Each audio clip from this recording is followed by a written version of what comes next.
First question பேச் சொல்லுக்குரிய வினையெச்சம் இடம்பெறாத இணையை தேர்ந்தெடுக்க. Option A வா வந்து, ஆப்ஷன் பி கான் கண்ட, ஆப்ஷன் சி கொள் கொண்டு, ஆப்ஷன் டி நில் நின்று. அப்போ ஆன்சர் வந்து கான் கண்ட. ஏன் அப்படின்னா கண்ட பிரித்தோம்னா கான் கூட்டல் இட் கூட்டல் ஆ வரும். சரியா? அப்போ ஆங்கிறது நமக்கு என்னது? பெயரெச்ச விகுதி. நமக்கு கேட்டிருக்கிறது வினையெச்சம். அதனால தான் இது தப்பு. கண்டங்கிறதுக்கு வேர்ச்சொல் வந்து காண்கிறது கரெக்டானா. ஓகே. வந்து வா இது வந்து கரெக்டு. இப்போ பகுபத உறுப்பிலக்கணப்படி பிரித்தா நமக்கு எப்படி வரும்? வா, இந்த வந்துல வா இருக்குல்ல, அதான் நமக்கு வந்து வாவனவாக மாறிடும். அதுக்கப்புறம் இத்து ப்ராக்கெட்டில் வந்து இந்து, இத்து கூட்டல் ஊ. அப்போ வந்து ஊவில் முடிஞ்சாலும் அது என்ன விகுதி? வினையச்ச விகுதி. வாங்கிறது பகுதி, இங்கே இத்துங்கிறது சந்தி, இத்துங்கிறது இடைநிலைக்கு வந்துடும். இது ரெண்டும் வந்து விகாரம் வந்துடும். ஸோ பகுதிங்கிறது ஒன்றும் இல்லை, அந்த ஃபஸ்ட்டு வர்ற பகுதி தான் நமக்கு வந்து இங்கே வேர்ச்சொல். ரெண்டுமே ஒன்று தான். அடுத்த ஆப்ஷன் பார்த்தோம்னா கொண்டு. அப்போ கொண்டு இதை எப்படி பிரிக்கலாம் அப்படின்னா, கொன் வந்து வராது, நமக்கு ஒரு வார்த்தை இல்லை. அதனால் வந்து அந்த இன்னு வந்து எப்படி மாறிடும்னா இல்லா மாறிடும். அதுக்கப்புறம் இட் கூட்டல் ஊ. ஏன்னா கொண்டுங்கிறது ஒரு வினையற்ற சொல், அதனால் ஊவில் தான் முடியணும். நமக்கு கொள்ங்கிறது பகுதி, அதான் நமக்கு வேர்ச்சொல். நின்று அதை எப்படி பிரிக்கலாம் அப்படின்னா நில். அந்த இன்னு வந்து நமக்கு என்னவா மாறிடும் அப்படின்னா இல்லா மாறிடும். அதுக்கப்புறம் இரு கூட்டல் ஊ. ஊங்கிறது வினையச்ச விகுதி, இரு வந்து இடைநிலைக்கு வந்துடும். நில்லுங்கிறது பகுதி. இதுதான் வேர்ச்சொல். வேர்ச்சொல்லை பொறுத்த வரைக்கும் அது ஒரு நமக்கு என்ன சொல்லாக இருக்கும்? ஒரு கட்டளை சொல்லாக வரும். வா இங்கே வா, ஓகேவா? கான் அங்கே பார், அங்கே பாரு, கான் சொல்கிறாங்களா? கொல், நில், ஓகேவா? இது ஒரு கட்டளை சொல்லாக வரும், ஏவல் சொல்லாகவும் வரும். அடுத்த கொஸ்டின் வேர்ச்சொல்லை தேர்வு செய்க. வாலியர். வால் வாலி, வா வாலிய. ஆன்சர் வந்து வால். ஏன்னா வாலியர் இங்கே வாலி வருதே அப்படின்ட்டு வாலி போற்றக்கூடாது, நமக்கு அது தப்பு. ஏன்னா வாலியரை பிரித்தோம் அப்படின்னா எப்படி மாறும்? அதுனா வால் வால் ப்ளஸ் இய ப்ளஸ் இரு, இல்லைன்னா அந்த இயர் கூட சேர்ந்து கூட நமக்கு வரலாம். ஏன்னா வாலியருங்கிறது நமக்கு வந்து என்னது? ஒரு வியங்கோல் வினைமுற்று. சரியா? ஏன்னா கா இய இயர் அல் இதெல்லாம் வந்து நமக்கு வந்து வியங்கோல் வினைமுற்று பகுதிக்கு வந்துடும். இல்லை வாளுங்கிறது தான் நமக்கு வந்து பகுதி, அதான் நமக்கு வேர்ச்சொல். வாலிய இதுவும் நமக்கு வந்து வியங்கோல் வினைமுற்று தான். இதை எப்படி பிரிக்கலாம்? வால் கூட்ட ஈ, ஓகேவா? வாங்கிறது அது வந்து வருக, அதுக்கு வந்து தான் வா வரும். ஒரு பொருள் தரும் பல சொற்கள். நெருப்பு, அனல் கனல், தணல் வெயில், தண்ணீர் தீ, வெயில் குளிர். ஆன்சர் வந்து என்னது? அனல் கனல். கனல்னாலும் நெருப்பு, அனல்னாலும் நெருப்பு, அதே மாதிரி தணல் அதுக்கு வந்து நமக்கு நெருப்பு வரும். ஒலி மற்றும் பொருள் வேறுபாடு அறிந்து சரியான பொருளை கண்டறிக. அலை அலை. இந்த அலைங்கிறது கூப்பிடு, நத்தை, துன்பம், கடல். இந்த அலைங்கிறது தயிர், சேறு, சோறு, பாம்பு, புற்று. நம்ம நிறைய வாட்டி பார்த்துட்டோம். இந்த அலைங்கிறது புற்றை குறிக்கும். இந்த அலைங்கிறது கடல் அலை இருக்குல்ல, ஸோ அந்த அலை தான். அப்போ ஆன்சர் வந்து நமக்கு என்னது? ஆப்ஷன் டி கடல் அலை மற்றும் பாம்பு புற்று. அப்போ இந்த கூப்பிடு இதுக்கு எந்த அலை வரும் அப்படின்னா சிறப்புலா அலை. இந்த அலை தான் கூப்பிடு, ஓகேவா? விலை விலை விலை இந்த சொற்களுக்கு சரியான பொருள் வேறுபாட்டை தேர்வு செய்க. ஓகே. ஆப்ஷன் ஏ உண்டாக்குதல் விரும்பு பொருளின் மதிப்பு, ஆப்ஷன் பி விரும்பு பொருளின் மதிப்பு உண்டாக்குதல், விரும்பு உண்டாக்குதல் பொருளின் மதிப்பு, பொருளின் மதிப்பு உண்டாக்குதல் விரும்பு. ஆன்சர் என்ன அப்படின்னா ஆப்ஷன் டி. ஏன் அப்படின்னா இந்த விலை ப்ரைஸ் ஒரு பொருளோட விலையை குறிக்கிறதா இந்த குண்டுலா, ஓகேவா? அப்போ பொருளின் மதிப்பு. இந்த விலைனா இப்போ வந்து இந்த தோட்டத்தில் வந்து நல்லா விளைஞ்சிருக்கு, இந்த வருஷம் விளைச்சல் நல்லா இருக்குது அப்படின்னா நம்ம ஒரு இதை உண்டாக்குறது, ஓகேவா? அப்போ அந்த விலைங்கிறது விளைச்சலை உண்டாக்குறது, ஸோ அந்த இதுக்கு வந்துடும். இந்த விலைங்கிறது நம்ம மனப்பாடம் பண்ணிக்கிறோன்னு விரும்பு. ஓகே. கீழ்கண்டவற்றுள் திசை சொற்களை கண்டறிக. மண், பொன், சாவி, சன்னல், அலுவம், வங்கம், விடம், மடம்.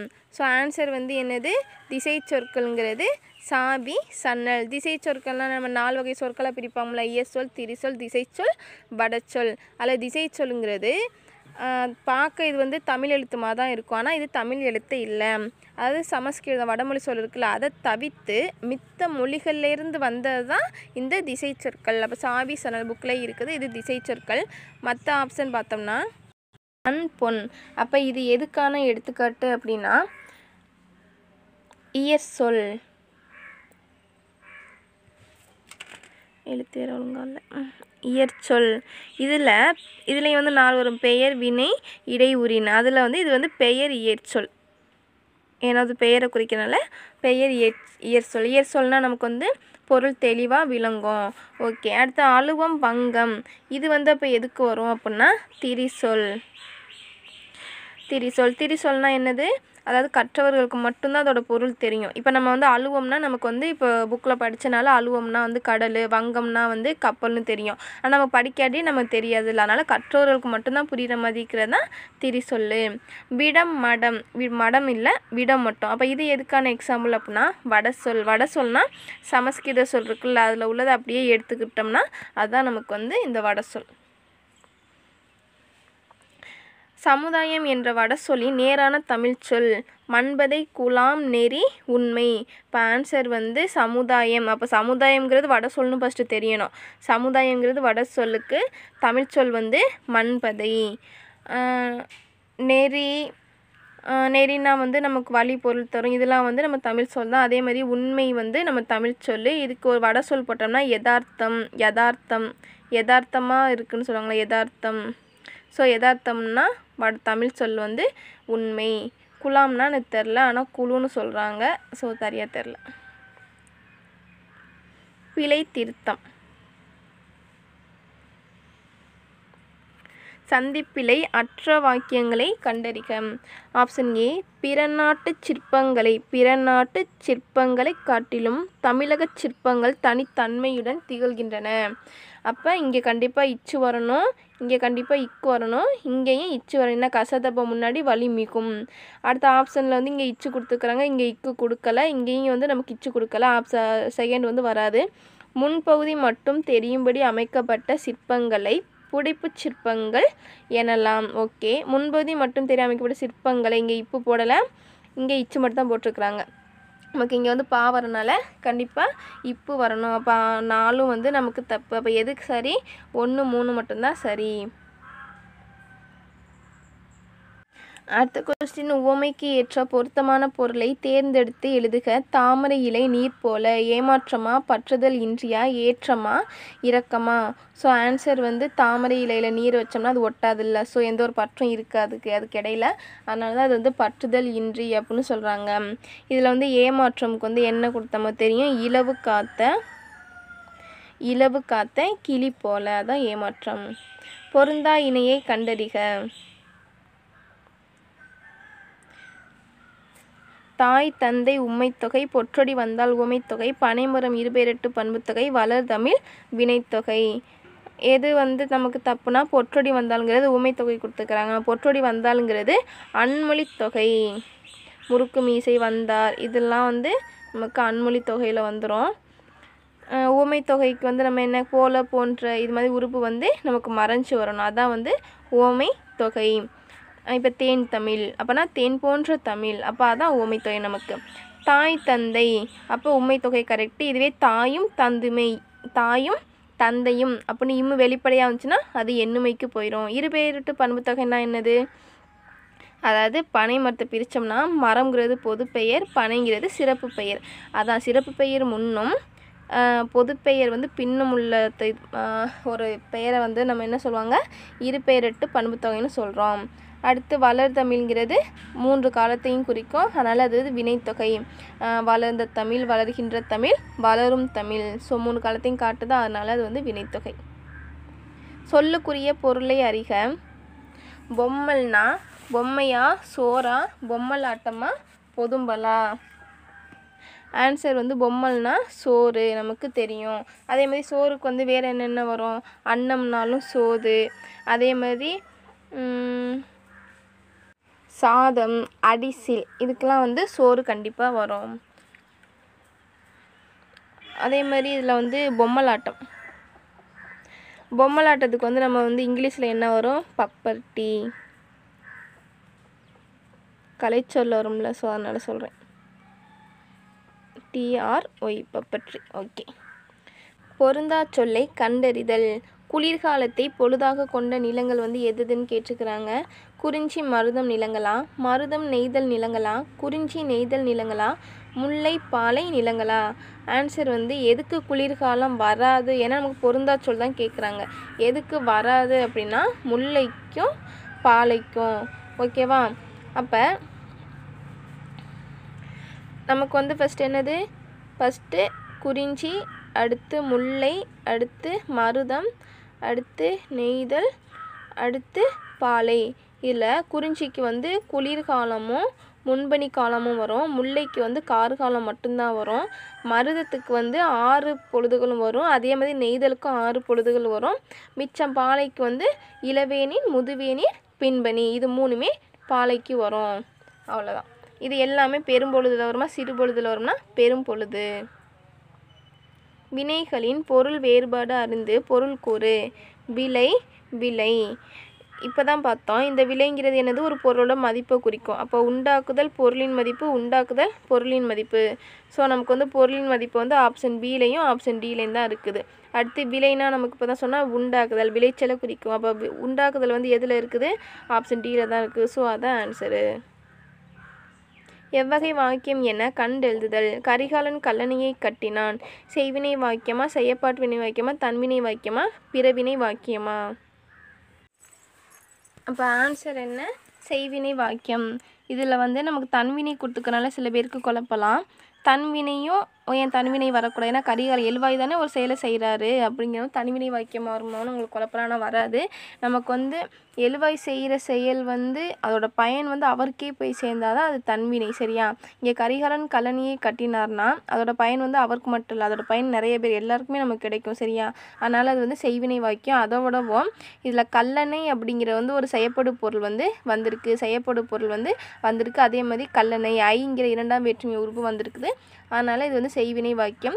இதை வந்து நமக்கு வந்து செய்வினை வாக்கியமாக இருந்தால் அதை கண்டிப்பாக செய்யப்பாட்டு வினை வாக்கியமாக நம்ம மாற்ற முடியும். அப்போ இதை எப்படி மாற்றலாம்? கல்லணை கரிகாலனால் கட்டப்பட்டது, அதான் செய்யப்பாட்டு வினை வாக்கியம்.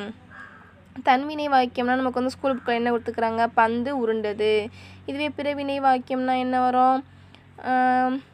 தந்தை இல்லைன்னா தந்தை புத்தகங்கள் வருவித்தாள், தந்தை படிக்க வைத்தாள். ஏன்னா தந்தை படிக்க வச்சா அதோட பயன் வந்து அவருக்கு சேராது, மற்றவங்களுக்கு தானே சேருது. அதனால் அது பிறவினை வாக்கியம்.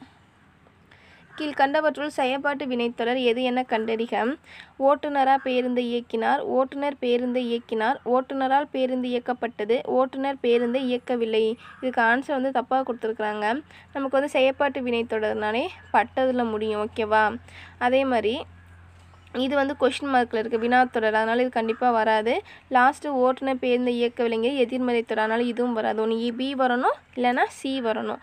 இதில் வந்து ஓட்டுநர் பேருந்தை இயக்கினார். ஓகேவா? அப்போ இது வந்து என்ன வினை? செய்வினைக்கு வரணும்.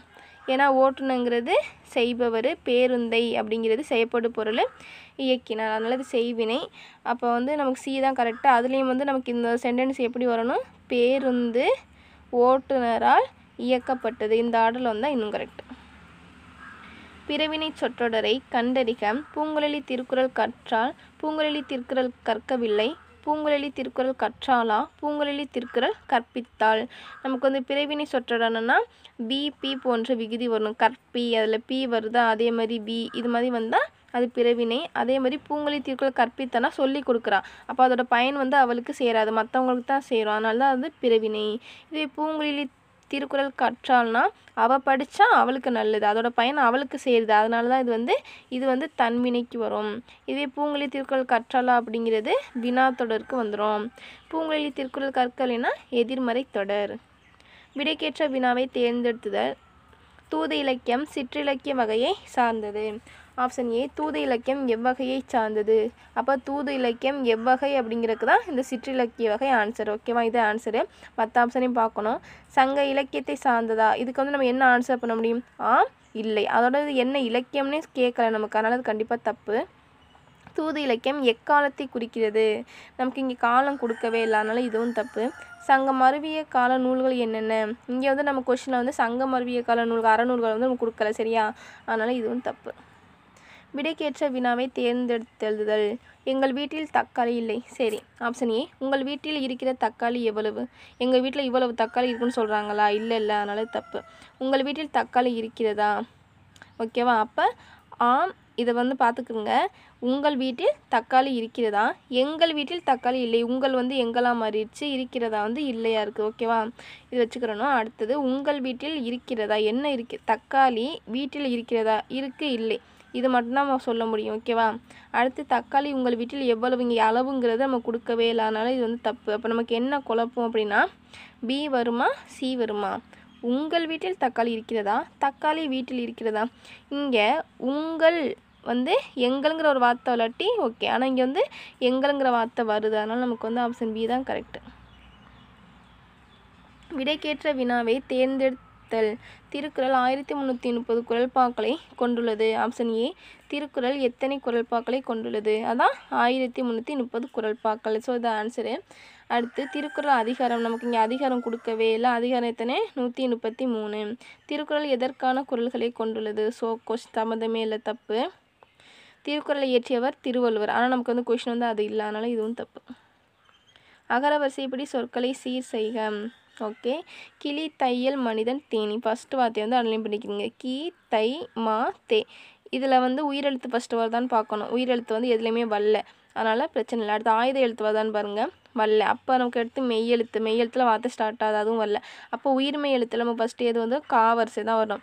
காவரிசையில் என்னென்ன எழுத்து இருக்குதுன்னு பார்க்கணும். கிளி இருக்குது, வேறு எதுவும் காவரிசையில் இல்லை, அப்போ கிளி தான் ஃபஸ்ட்டு நமக்கு வரணும். ஓகேவா? அதுக்கப்புறம் இங்கேயும் கிளி இருக்குது, இங்கேயும் கிளி இருக்குது. ஓகே. அதுக்கப்புறம் என்ன இருக்குது? தை, தா வரிசை, மா வரிசை.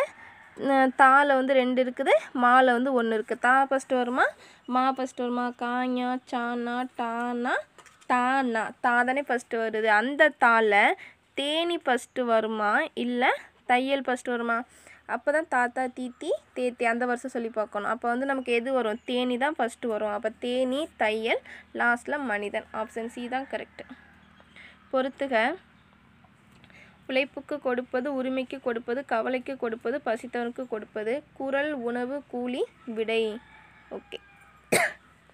உழைப்புக்கு கொடுப்பது என்ன கொடுப்பாங்க? உழைச்சா கூலி கொடுப்பாங்க. உரிமைக்கு என்ன கொடுப்பாங்க? உரிமைக்கு குறள். கவலைக்கு கொடுப்பது வந்து என்னது? விடை. பசித்தவனுக்கு கொடுப்பது உணவு. சொற்களை ஒழுங்குபடுத்துக. முறையாக பண்டமாற்று வணிகம் தொடங்கியது. ஓகே. வணிகம் பண்டமாற்று முறையாக தொடங்கியது. பண்டமாற்று வணிகம் தொடங்கியது முறையாக. முறையாக தொடங்கியது பண்டமாற்று வணிகம். வணிகம் தொடங்கியது பண்டமாற்று முறையாக. நமக்கு இங்கே வணிகம் தொடங்கியது பண்டமாற்று முறையாக, இதுவும் வர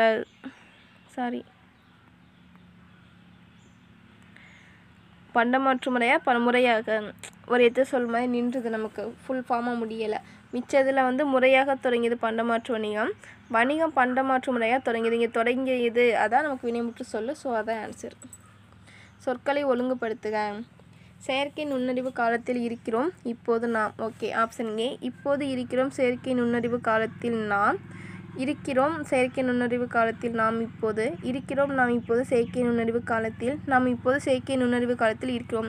இங்கே இருக்கிறோம் அப்படிங்கிறது நமக்கு வந்து வினைமுற்று சொல்லலாம். அப்போ அது எப்படி நமக்கு ஃபஸ்ட்டு வரும்? அதனால் இது தப்பு. அப்போ இப்போது இருக்கிறோம் செயற்கை நுண்ணறிவு காலத்தில் நாம். அப்போ இதுவும் நமக்கு தப்பு. லாஸ்ட்டு தான் ஆன்சரு. பொருத்தமான காலம் அமைத்தல். சரியான தொடரை தேர்ந்தெடு. மாலனை கந்தன் வீழ்த்தினான். வீழ்த்தினான். அப்போ இன்னும் வருதா? இட்டு, இட்டு, இரு, இன்னெல்லாம் நமக்கு என்னது? இறந்த கால இடைநிலை. ஸோ இது கரெக்டு. மாலனை கந்தன் வீழ்த்துவான். அப்போனா இனிதான் வீழ்த்த போகிறான், ஏன்னா இங்கே வந்து இவ்வு வந்திருக்கு இடைநிலை. அப்போ இது வந்து என்ன காலம்? எதிர்காலத்துக்கு வரும். நமக்கு நிகழ்காலம் கொடுத்துக்கனால அது தப்பு. அடுத்து வீழ்த்துகிறான். கிறுக்கின்ற ஆணின்று வந்தாலே அது நிகழ்கால இடைநிலை. இங்கே எதிர்காலம் கொடுத்தனால தப்பு. கந்தனை வீழ்த்தி சென்றான். இது வந்து சென்றான். அப்போனா வீழ்த்தி முடிச்சிட்டான். சென்றான். இரு வருதா? நமக்கு வந்து இட்டு, இட்டு, இரு, இன்னு இதெல்லாம் வந்து இறந்த கால இடைநிலைக்கு வரும். இதெல்லாம் கொஸ்டினில் ஆல்ரெடி கேட்டுட்டாங்க பொறுத்துகளை. ஆனால் இடைநிலையெல்லாம் படித்து தான் ஆகணும். அப்போ இது இறந்த காலத்துக்கு வரும், நிகழ்காலம் கொடுத்துக்கனால தப்பு. சொற்களை இணைத்து புதிய சொல் உருவாக்கு. ஆடு சரியான சொல். ஆடு கன்று, ஆடு குட்டி, ஆடு குளவி, ஆடு குருளை. ஸோ ஆன்சர் வந்து என்னது? ஆட்டுக்குட்டி சொல்லுவோம்னா ஆட்டுக்குட்டி, பூனைக்குட்டி. ஓகேவா? அதான். அப்போ கன்றுக்கு வந்து என்னென்ன இளமை பெயர் மாதிரி கொடுத்துக்கிறாங்க. அப்போ கன்றுக்கு வந்து என்னென்ன வரும்? யானை, மான், எருமை, இதெல்லாம் வந்து கன்று. குருளைனா வந்து என்னது? சிங்க குருளை, புலி, பறல் வரும். குளவி அப்படிங்கிறதுக்கு பொருள் வந்து குழந்தை. பொதுவாக மக்களோட இளைநிலை வந்து அந்த குளவி வரும். அதே மாதிரி வந்து என்ன சொல்கிறாங்கன்னா, குரங்குக்கு கூட அந்த குளவிங்கிற இளமை பேருக்கு வந்து குளவிங்கிறது வருமா. ஓகே, அடுத்த பாட்டில் பார்ப்போம். தேங்க்ஸ்.